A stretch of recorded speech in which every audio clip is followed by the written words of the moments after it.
అందరికీ నూతన సంవత్సర శుభాకాంక్షలు. 2024 సంవత్సరం ముగిసిపోయింది. కొత్త సంవత్సరంలోకి వచ్చేసాం. కొత్త సంవత్సరంలో కొత్త ఆశలు, కొత్త ఆశయాలతో ముందుకెళ్దాం. గతం గతః. ఇప్పటి వరకు జరిగిన పాస్ట్ మొత్తం వదిలేయండి. దానిలో ఉన్న ఎక్స్పీరియన్సెస్, వాటిలో నేర్చుకున్న పాఠాలు గుర్తుపెట్టుకోండి. భవిష్యత్తుకు నాందిగా అవి వాడుకోండి. ఇంతకుముందు పడిన బాధ, ఆ దుఃఖం, ఏదైతే ఇంతకుముందు మన బలహీన క్షణాలు ఉన్నాయో అవన్నీ పక్కన పెట్టేసేయండి.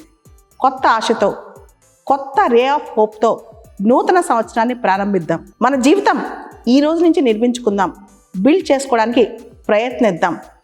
కొత్త సంవత్సరంలో మనం మన ఆశయాలతో పాటు మన శాంతిని, మన సంతోషాన్ని కూడా బ్యాలెన్స్ చేసుకోవాలి. ఇన్నర్ పీస్ లేదే ఎక్స్టర్నల్గా మనం ఎక్కువ సాధించలేం అన్నమాట. రెండు బ్యాలెన్స్ చేసుకుంటూ వెళ్ళాలి. పాజిటివ్ మైండ్తో, పాజిటివ్ యాటిట్యూడ్తో ముందుకు కదులుదాం. కొత్త సంవత్సరం, ఈ సంవత్సరం మరింత ఫోకస్డ్గా, మరింత డిటర్మైన్డ్గా మన జీవిత లక్ష్యాలు రాసి పెట్టుకుందాం. నవ చరిత్రని లిఖిద్దాం. కొత్త శకాన్ని తీసుకొద్దాం.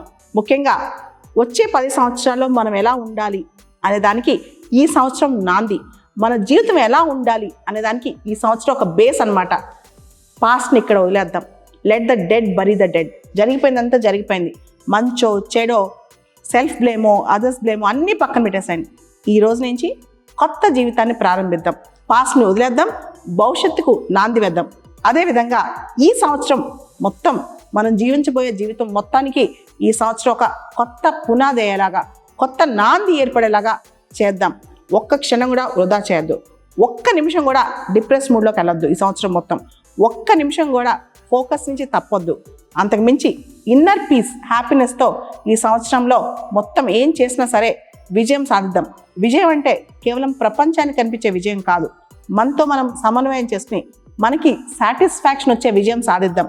అందరికీ కూడా happy new year. All the best.